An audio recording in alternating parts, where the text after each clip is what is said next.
कान्हा ऐसे बसो मेरे मन में, जैसे तुलसा बसे आंगन में।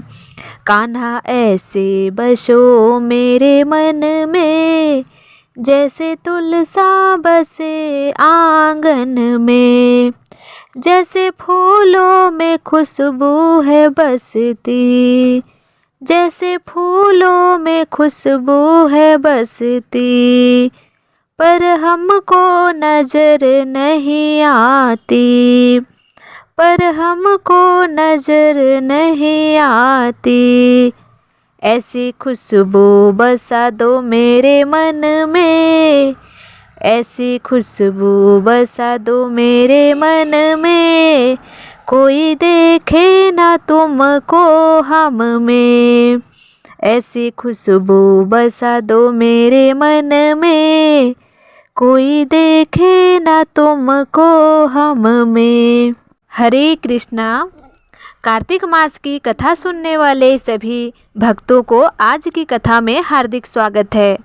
भगवान श्री हरि विष्णु और माता लक्ष्मी की कृपा आप और आपके परिवार पर सदैव बनी रहे। आज आप कार्तिक मास महात्म्य कथा अध्याय 2 सुनने वाले हैं।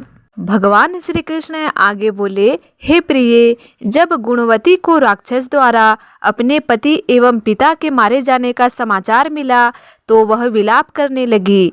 हे नाथ, हे पिता, मुझको त्याग कर तुम कहाँ चले गए? मैं अकेली स्त्री तुम्हारे बिना अब क्या करूं? अब मेरे भोजन वस्त्र आदि की व्यवस्था कौन करेगा? घर में प्रेम पूर्वक मेरा पालन पोषण कौन करेगा? मैं कुछ भी नहीं कर सकती। मुझ विधवा की कौन रक्षा करेगा? मैं कहाँ जाऊं? मेरे पास तो अब कोई ठिकाना भी नहीं रहा।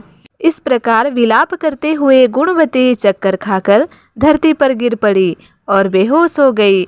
बहुत देर बाद जब उसे होश आया तो वह पहले की ही भांति करुण विलाप करते हुए शोक सागर में डूब गई।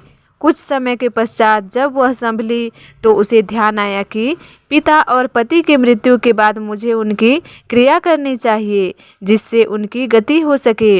इसीलिए उसने अपने घर का सारा सामान बेच दिया और उससे प्राप्त धन से उसने अपने पिता एवं पति का श्राद्ध आदि कर्म किया। तत्पश्चात वह उसी नगर में रहते हुए 8 पहर भगवान विष्णु की भक्ति करने लगी। उसने मृत्यु पर्यंत तक नियम पूर्वक सभी एकादशियों का व्रत और कार्तिक महीने में उपवास एवं व्रत किए। हे प्रिय, एकादशी और कार्तिक व्रत मुझे बहुत ही प्रिय है। इनसे मुक्ति, भुक्ति, पुत्र तथा संपत्ति प्राप्ति होती है। कार्तिक मास में जब तुला राशि पर सूर्य आता है तब ब्रह्म मुहूर्त में उठकर स्नान करने व व्रत व उपवास करने वाले मनुष्य मुझे बहुत प्रिय हैं, क्योंकि यदि उन्होंने पाप भी किए हो तो भी स्नान व व्रत के प्रभाव से उन्हें मोक्ष प्राप्त हो जाता है। कार्तिक में स्नान, जागरण, दीपदान तथा तुलसी के पौधे की रक्षा करने वाले मनुष्य साक्षात भगवान विष्णु के समान है। कार्तिक मास में मंदिर में झाड़ू लगाने वाले, स्वास्तिक बनाने वाले तथा भगवान विष्णु की पूजा करने वाले मनुष्य जन्म मरण के चक्कर से छुटकारा पा जाते हैं। यह सुनकर गुणवती भी प्रतिवर्ष श्रद्धापूर्वक कार्तिक का व्रत और भगवान विष्णु की पूजा करने लगी। हे प्रिय, एक बार उसे ज्वर हो गया और वह बहुत कमजोर भी हो गई।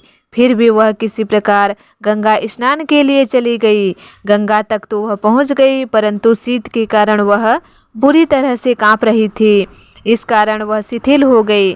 तब मेरे भगवान विष्णु दूत उसे मेरे धाम में ले आए। तत्पश्चात ब्रह्मा आदि देवताओं की प्रार्थना पर जब मैंने कृष्ण का अवतार लिया तो मेरे गण भी मेरे साथ इस पृथ्वी पर आए, जो इस समय यादव हैं। तुम्हारे पिता पूर्व जन्म में देव शर्मा थे तो इस समय सत्राजीत हैं।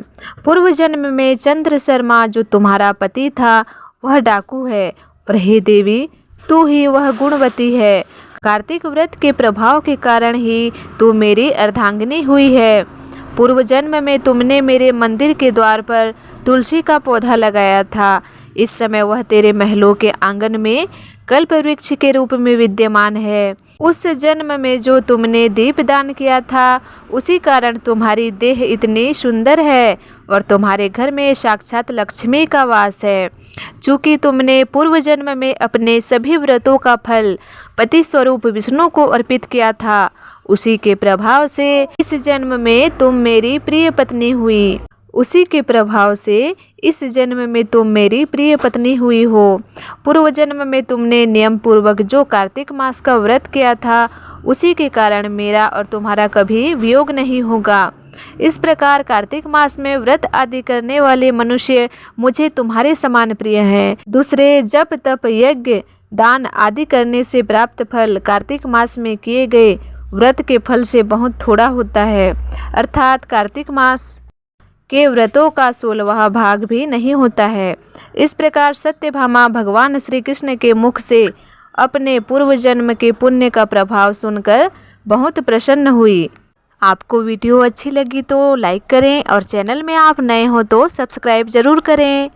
मिलते हैं एक नई वीडियो में नई जानकारी के साथ।